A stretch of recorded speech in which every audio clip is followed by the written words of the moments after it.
Hi, everyone. We have a special guest today, Akash Bhat from Scrum Ventures, and he is joining us today. Scrum Ventures is a great partner of Newchip, and we have collaborated on several of our companies. We'll be talking a little bit more about their venture fund and programs that they currently have that partner with Japanese corporations. So before we get started into the details of Scrum Ventures, I'd like Akash, just tell us a little bit more about your background. What's your history? What's your specialty? That'd be great. Absolutely. First of all, thank you so much for the invitation, Laurie. It's a pleasure to be here. We've had some really great times in terms of working together, and I'm looking forward to extending this beyond just this year as well. A little bit about my background. I've been very fortunate to play the roles of or to play all the roles within a startup ecosystem. So I was a founder. I co-founded a workforce preparedness and direct being work ready platform called Shiksha back in India. And post that, I was an employee at a food tech startup called Dazo and have been part of an incubator and accelerator as well back home in India called NASCOM 10,000 Startups, which was started by the government of India, where the idea was to impact 10,000 startups over the course of 10 years. And this journey began way back in 2012. And now I'm at the last stop where I'm a VC. I took a stop midway to pursue my MBA at Columbia Business School. That's where I discovered my path into venture capital by closely working with a few professors who were advising VC firms from their from a venture partner capacity. And that's basically where I found my first gig in venture capital, helping some of these professors out. And from there on, I've not looked back. I got a first job at Acer Ventures based out of New York, making investments in gaming, esports, and media and entertainment. And in late 2018, I made the switch to Scrum Ventures, which is a, as you mentioned, sector agnostic firm based in San Francisco. We invest primarily in the US and Japan. And I, being an agnostic investor, look at every sector under the sun, except for biotech and cryptocurrencies, which I'm not too familiar with myself. So that's basically my background, but happy to expand on anything that I've mentioned so far. No, that's quite an extensive and varied background. That sounds great. You have a great foundation to work with, work with companies in the startup ecosystem. So tell me a little bit more about Scrum Ventures, what Scrum Ventures does. You mentioned a little bit about being agnostic, but yeah, tell us a little bit more about the funds and a little bit more about your partnership, that program with the Japanese corporations. Absolutely. So Scrum was founded in 2013, and it was a $5 million fund to begin with, very small fund. It was only a solo GP. Tak Miyata was running the fund single-handedly at that point. Now, then the thesis when he started was to build on what we call Society 4.0, which is a thesis that was put together by the Japanese government, where the earlier ecosystem was all about the connected infrastructure and building the first layer to help build technologies on top of that. And we've seen that come about globally as well. We've built that first layer of infrastructure in most places, and now we're ready to really add multiple layers onto that.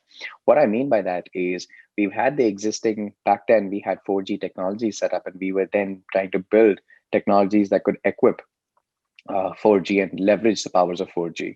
Similarly, in terms of transportation, globally and here in the United States, robust infrastructures were built to really build on top of the mobility infrastructure that was created by the governments and stakeholders involved to build better technology solutions on top of that. Very similarly, when he started the fund, the idea was to look at technologies that could then be plugged in to all of these ecosystems across the globe, beginning with Japan and the United States. So that was the idea of Fund One. And till date, we've made about 81 investments. We were operating out of 3 funds. We're about a few months away from the close of our 4th fund. And the thesis hasn't really changed a lot from that point. But the only thing what I would say today is, today we like to back entrepreneurs who are building technologies for the future of smart society. So it has become, there's an evolution that's come about from Society 4.0 to societies of for a better tomorrow. And by that, I mean, existing infrastructures that we can leverage, and at the same time, can we also create infrastructures?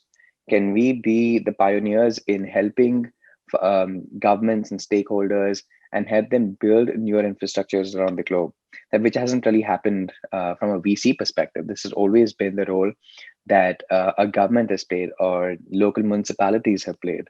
A VC firm has never taken an initiative to help build that, and we've taken that step forward and working very closely with our partners in Japan, both the government and the stakeholders, as well as corporates. One thing that I need to point out at this point is that all of our LPs are Japanese corporates, so that also gives us access to basically underwrite and undertake some of these infrastructure based projects where we come in from a VC perspective and are able to plug in our startups into these ecosystems and build on that. So that's currently where we are from an investment standpoint. And along with that came along something we call Scrum Studio. So in 2017, we started working with Nintendo, who happened to be one of our partners, who came to us and said, "Hey, we're looking for cutting edge technologies that we can plug into our existing Nintendo suite of products. Can you help us source some of the best?" And we said, absolutely, we'd be more than happy to do that. And it was a one off project just with Nintendo to begin with. But that gave us an idea that this can actually go places where we can directly work with Japanese corporates and help them with some of their business problems.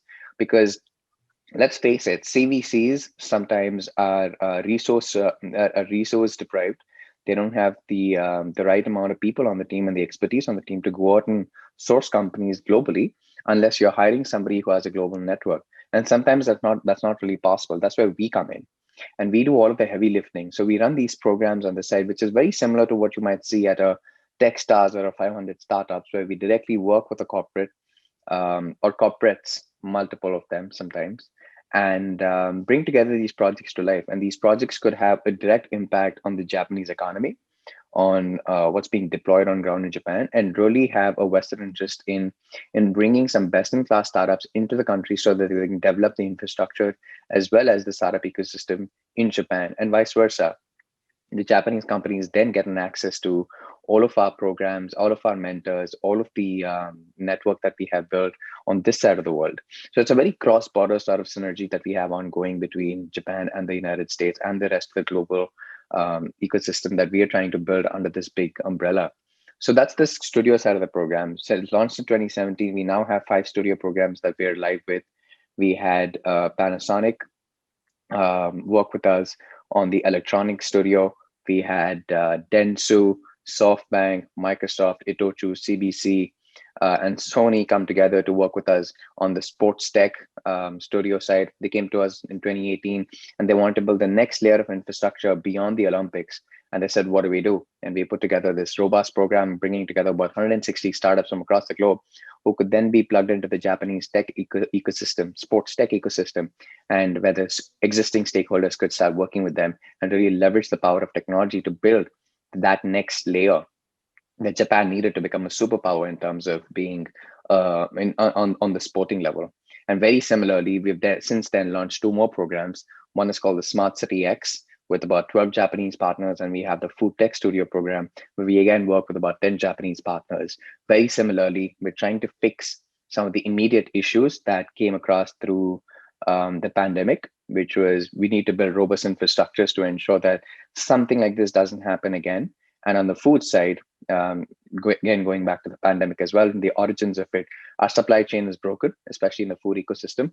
And where can we really come in and plug in technology to solve that solution? That's basically where we're thinking of. Our studio side of the program is about bringing all of the startups from across the globe and giving them an access to Japan and our Japanese partners. Because from an investment perspective, we only tend to work with Japan and US based companies. So this gives us an opportunity to open up the entire ecosystem globally and for us to become an enabler in that chain. So that's a little bit about Scrum and Scrum Studios and how we are structured. Yeah, that's really fascinating. And I know as companies are sent to you, become aware of companies, they apply to be in your program. Your selection is somewhat of a hybrid approach. You review the companies, and then your Japanese companies, corporations in each of those sectors also review the companies. That's right. What are some of the things that the Japanese corporations look for? Now, you talked about this next layering with all of these different, whether it be food, tech-based or smart city-based.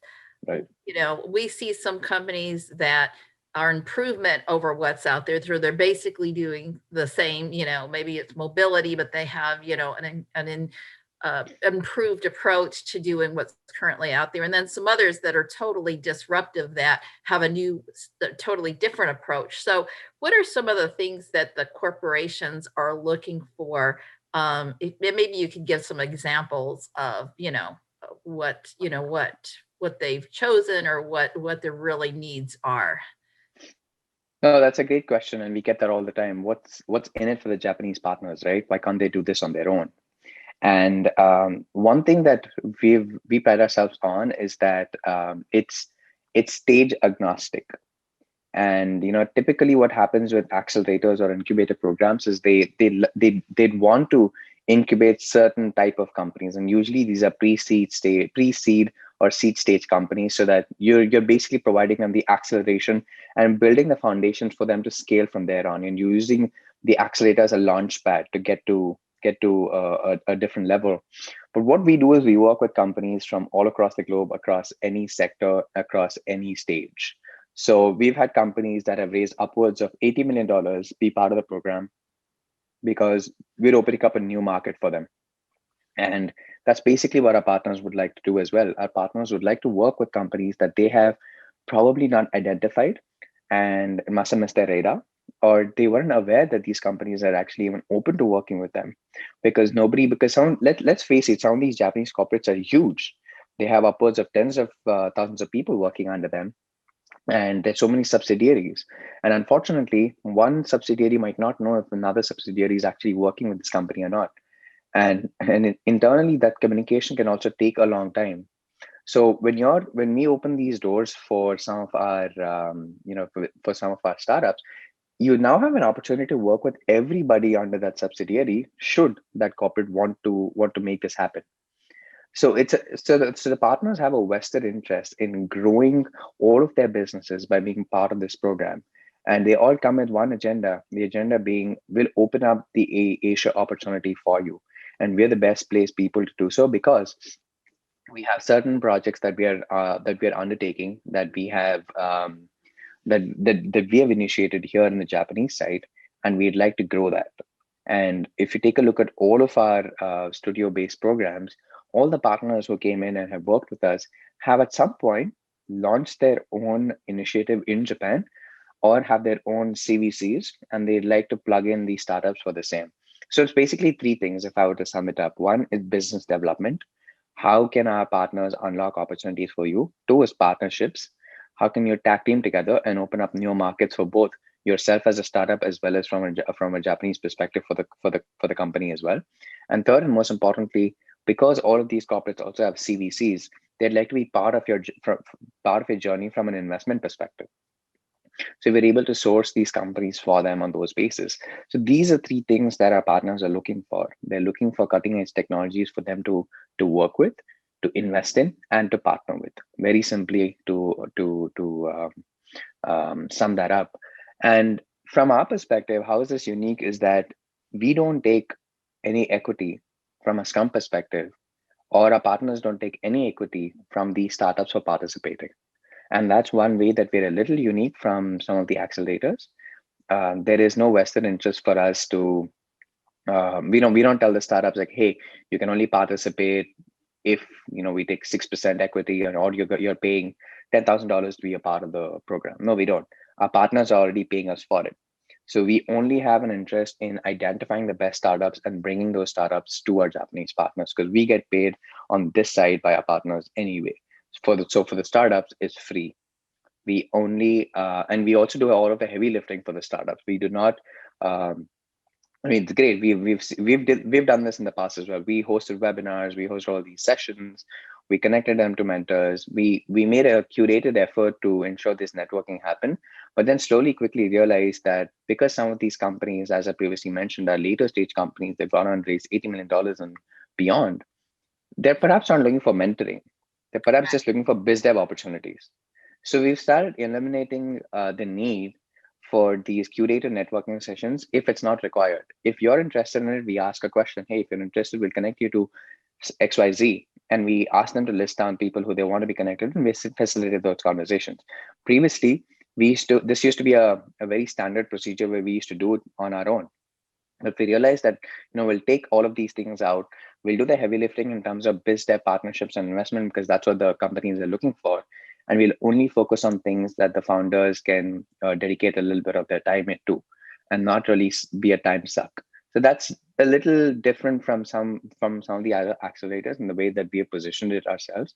So that makes it a little more easier from a founder perspective to participate, and they feel that they're passive, but at the same time involved because conversations are leading to partnerships and investments in some cases. So that's a little bit about how the whole program is structured and what the partners get out of it. Okay. And is there a certain department or certain title or certain level of someone at the corporations that sort of has that role? Is it like a venture scout or somebody that has the role of kind of being the person that works with you and works with these startups?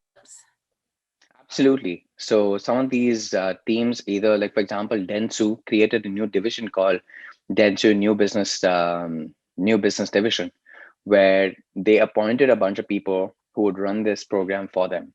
So sometimes the corporate goes ahead and creates a new subsidiary which is in charge of running this program internally on their side, or sometimes existing initiatives and their heads and their leads end up working on it. For example, with Smart City X, we had the people who were working on Toyota's Triad project and the Woven Planet initiative come together and help us work with the Smart City X project as well. So it could be existing initiatives and leads within companies who will then end up working with us, or you'll have a new team that's being formed with a person who has decision making capability. So oftentimes what happens, and I'm pretty sure you're familiar with this as well, when you end up working with Japanese corporates or Asian companies mostly, the decision making power is usually rests in one person, and getting to that stage oftentimes takes months. And what we do is we eliminate that by working with the right people so that they can then end up making the right decision for and on behalf of the corporate themselves. So the elimination of time in that whole decision making process is a win-win for everybody involved in the process. Got it. Got it. And kind of going back in some of your earlier partnerships you had mentioned, you had done like the sports tech and some of the earlier ones you mentioned. Can you give an example? I don't know if you can give an example of a company that was very successful, maybe in their biz development or expanding into Japan as part of the program. Sure, there are a few that have come out of it. One I can tell you is a company called Omega Wave, Okay. which is based out of Finland. And they were one of the finalists into our program as well. They were part of the 159 companies that got accepted. And they were shortlisted as one of the 12 companies that ended up becoming a finalist at our program. So a company like that was then able to go ahead and do two things, right? They were able to forge relationships with the local football as well as volleyball teams in Japan, the Olympic teams.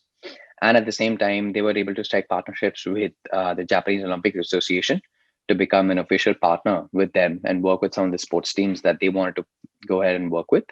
And most importantly, Dentsu considered them from an investment standpoint. And this is, again, very confidentially speaking as well. I would not like to unveil what happened beyond that, but that did lead to an opportunity for this company to be considered from an investment point. They did diligence in the company. They had some extensive conversations, and that led to some other companies also considering them from an investment perspective. So it really opened doors for Omega Wave, which had previously never even looked at the Japanese market. So this becomes a fantastic opportunity for somebody who's maybe not considered Japan because they felt it's a difficult market for us to navigate. We don't have partners there. There's a language barrier. It's a cultural barrier.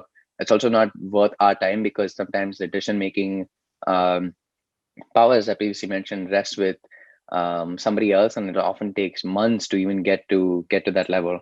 And even after that, it takes a significant amount of time for them to arrive at a decision. So sometimes people don't even consider the Japanese market, and that's where we're able to come in and elevate those conversations and ensure that these conversations don't take beyond a couple of months to at least come to a decision, which is yes or no. Because sometimes even no takes like 12 to 14 months, and sometimes you just want that no to be even quickly. Right, right. And one question that probably, we've all been facing is with the pandemic. Has that brought on any additional, I guess, needs for solutions that have possibly changed what some of the corporations have been focused on or looking for? Absolutely. Now, both the programs that we launched during 2020 were basically a result of what's happened during the pandemic. When we started looking at Smart City X, we were, as I previously mentioned, we were trying to see what is the next layer of infrastructure that can be built on existing layers, so that we can ensure that the pandemic or a situation like the pandemic doesn't come again in our lives. And it's very hard for us to really do that, right? If we have broken supply chains, we have broken ecosystems, we don't really have the right tracking mechanisms at various levels. It's very difficult to come up with and even identify an outbreak of this kind. And that's when Smart City X was launched. And we were trying to solve key challenges that plagued our entire cities and how cities were designed to begin with. And the whole concept of smart city, which dates back at least 20 years, when the first one was officially launched, haven't really been smart, to be very honest. I mean, it's probably as smart as the first Nokia phone that came out. If that's probably how I would compare it. It was smart for sure, but it's smart but still dated smart. It's Yeah. not evolved with evolving times, and that's what we wanted to address.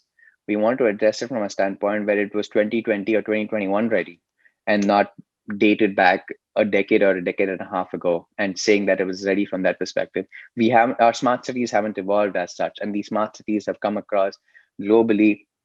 Every year we have about 12 to 15 smart cities popping up, or initiatives that are popping up, but they haven't really caught up with the times, because most importantly, infrastructures have not been built across countries. But Japan, on the other hand, had these infrastructures, had been running these smart city initiatives, and yet we hadn't really leveraged the power of these smart city programs that we had in Japan.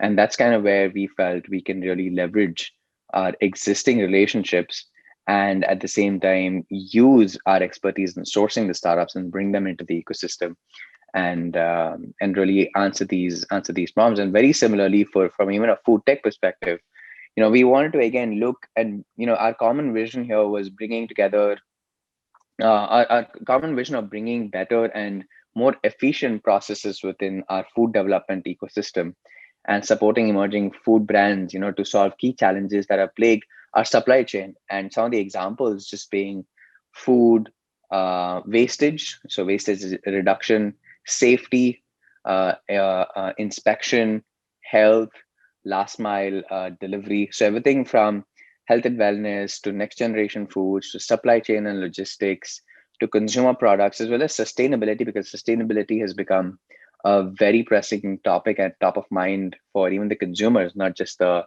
brands themselves. So we want to be checking all of these boxes that we have identified, that probably have not been looked into enough or have been overlooked in the last few years, which has kind of caused us to be where we are today in terms of the pandemic. And we want to address all of these issues in the supply chain. And to answer them, we want to plug technology to answer these loopholes. And that's what we're hoping to solve with food tech studio as well. Yeah, no, that's great. That's great. And as we go on, and you had mentioned that the solution, the solutions, I guess, they're always, um, trying to catch up to the problems, I guess, that the world Yeah. is encountering. I mean, where do you see, if anything, being 5 years from now, long term? Like if you had to, in your best wishes for where this could take you. I mean, the 5-year goal is, in my opinion, very, it's still a myopic view, because we can say from a US perspective that it's opened up so many loopholes within our healthcare system here. Even though we think of the United States as one of the most advanced markets and economies in the world, it has really shown us the challenges that the healthcare system has because of the pandemic. And when you go to the other side, when you look at Japan, you can see the implementation side that's been the biggest challenge. In spite of robust technologies and infrastructure that's already present, implementation is taking a lot of time. And that problem, only when you start trickling down to tier 2, tier 3 markets, and by markets I mean countries across the globe. I can speak from an India perspective. Infrastructure is a huge problem. Population is a huge problem. Implementing technology is a problem. Healthcare system is not always robust. So it just starts magnifying all across the globe when you start, going down into countries and different continents and see the challenges that it brings about. So from a 5-year perspective, I think what is really, I mean, the only good thing to come out of the pandemic is that everybody is now more cognizant. They're trying to look at the loopholes, and they're trying to see how technology can answer these problems. And the only thing that's going to come out of this is the push for more technology. The more investment will go into, from a macro perspective, more investment is going into supporting these tech startups, because people have realized that the solution to this is not just one person or just one company. It's an ecosystem that needs to come together. It's multiple startups, it's multiple technologies, multiple innovations, it's people working together in harmony, it's the policymakers coming together and drafting policies that are helpful for companies and startups and technologies to be implemented. It's the stakeholders from a government side who can implement these policy changes. It's the startups who need to come and leverage the policies that have been written in favor of them, and some of the other benefits that they're receiving from the government side. And from an enablement standpoint, people like us need to identify these trends and need to start investing in these trends so that we can then push forward and really work together with everything that's happening around us. So the next 5 years is going to be the year, is going to be a period where I feel more of the ecosystem players will start becoming aware that these challenges need to be addressed, and all of these things will be put into place. It's very short period to say if we can really see up and coming trends pop out in these 5 years. Of course, we will see more automation that comes across, and it's a very standard answer that anybody will give you, right? We'll see more automation. We'll definitely see a few sectors that'll see an uptick because of COVID, and we'll start identifying. But more so, I want to take a step back and look at it from a macro perspective and say, this is a period where I think everybody is going to look at it and say, we need to solve this for one, our own country's sake, and then from a global perspective as well. And how can we all work together? How can we have more cross-border synergy? How can we share talent, technology, innovation, and ensure that something like this doesn't happen again? And that's where I feel all of the ecosystem partners will come together to ensure that there's more harmony globally, which hasn't happened before. People have been working in silos. There's been a little bit of cross-border synergy that's taken place over the years, but it's also only happened across, say, for example, United States and Israel, India and the United States, India and Israel, India and China, or China and Southeast Asia. It's not happened at a global scale where you've had more people come together. So from a macro perspective, I think all of these changes will start falling in place, just so that beyond that we can work together to really ensure not just the pandemic, but we're just equipped for any sort of a challenge that society throws against us. And trust me, there will be a lot more that will come along. Climate is a big issue. That's going to be a pressing issue in the next 10 years, and how we deal with that is going to be a major challenge. And you can't climate is not just a United States issue or an India or a Japan issue. It is a global issue. How can we work together to combat that? And any other health related outbreak is also going to be a global issue. None of these issues coming up in the next 10 years will just be one country specific. Yeah, there will be some of those, but all of this is going to affect humanity as a whole. And I think that's the macro change we can expect in the next 5 years. And people opening their eyes today has probably been the biggest thing and the best thing that could have come out of the pandemic. No, definitely so. I think you made some really good points. So, kind of in wrapping up, what advice would you give startups today? Now, obviously, they can come and apply for your program and try to get try to work with some of your partners, but just more globally speaking, for companies that want to go to other markets and get a foothold in other markets, what advice do you give them that they can kind of make strides towards that? Not to plug in Scrum Ventures or Japan here, but just to speak from a global perspective as well. It is very important to have a local partner, and that could be either somebody on ground or somebody who understands the market really well. And that's what we do in terms of understanding the Japanese market. We know that's basically our bread and butter. We have a team that sits out of Japan, so we're able to localize those opportunities and localize those relationships and conversations for you, which sometimes you might think is really hard, and that's why you don't unlock a particular market, right? For example, if I want to expand into, say, for example, Russia, I need to understand the Russian market, or I need to know somebody who understands Russia. But if I don't have anybody, I'm not even going to think about Russia. It's probably going to be the last market. But if I speak to a corporate in Russia who is basically working on something very similar, they will come and tell me, hey, we should partner up. We should work together. I think there's massive potential here in the Russian market for you to tap into. But I would have never thought of it because there were so many barriers that I put ahead of myself that we felt it's not worth the time. So I would highly recommend startups and founders to start looking at either programs or initiatives or local partners that can help them navigate those tough waters initially, and preferably not at a cost where you're paying thousands of dollars and you don't really know if that's going to lead you to something. But try and see if there are programs and accelerators, or if there are local partners who have a vested interest in helping bring startups into that particular region. That would be my biggest advice, to just do a little bit of research on that front. And more importantly, one learning from running these programs have been that sometimes you might think that the market that you want to enter is not the market for you. It's not the right market for you because you haven't researched enough for it. But if you just spend a little more time and understand what projects and initiatives have been run in different markets around the globe, you will just uncover new opportunities that you never thought were there. So a little bit of research is not going to hurt you. Yes, the United States, yes, Europe, Southeast Asia, some of these markets are huge, and you probably want to target markets that can get you. It's a no-brainer sort of an entry, right?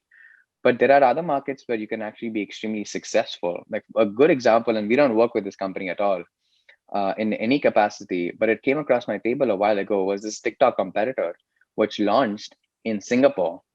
They were it was very difficult for them to crack the Singapore market or the Southeast Asian market. But then they launched in Brazil, and they became Brazil's number one app on the consumer market. And this was not even a market that they had thought about expanding into. But then the founders relocated, they started working with local Brazilian brands. And before you know it, they had almost 80% of the consumer market using that application in Brazil. And this is a Singapore-based company. Wow. So you never know where you really have especially if you're a consumer brand, you don't know where your real market is sometimes unless you go and experiment and find out if a new market really adopts it. So that's what I'm trying to say. The consumer behaviors today are so different, and newer markets might get open for you if you just do a little bit of research yourselves, understand your user patterns, and most importantly, try and see what's happening at a macro level across the globe, because you never know where doors are unlocked and where opportunities lie, and that could really lead you onto something big. Yeah, I guess you just have to be definitely more open to it and look at that as a possibility rather than being closed to the, possibility. Absolutely. Yeah, definitely. Well, Mm, these are all great pieces of advice, and very interesting to hear your perspectives. And kind of closing, is there anything else that you'd like to tell us or our founders in general about about just, your program or anything that we may have not covered or no? We do have a few more studio programs in the works for 2021, which I would just let all founders listening to this just keep an eye out for. We have a few that we're working on at this point, and we're very excited to bring that to life in the next 10 to 12 months, and that will be really interesting as well. That's going to build on some of the programs that we've built. And if anybody is interested in just entering the Japanese market or would like to understand how we work, please feel free to reach out to me. I'm available on LinkedIn, Twitter, email at akash@scrum.vc. Just reach out to me, and I'd be more than happy to have conversation with anybody.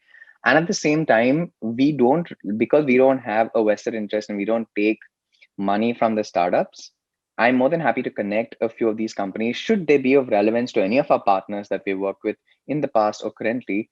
I'm just happy to facilitate those conversations, because at the end of the day, a win for our partner and our startups is basically a win for us. So we're more than happy to work with anybody. You don't really have to be part of our programs, but it obviously benefits you because you get access to everybody. But if you'd just like to reach out to me and have a conversation, and if there's a fit, I'm more than happy to facilitate some conversations as well. Fantastic. Well, thank you so much for your time today, and thank you so much for being a great partner of Newchip and for helping to facilitate some of our companies in terms of intros. Really appreciate that. And again, thank you so much. Okay. Likewise, more than happy to work with you.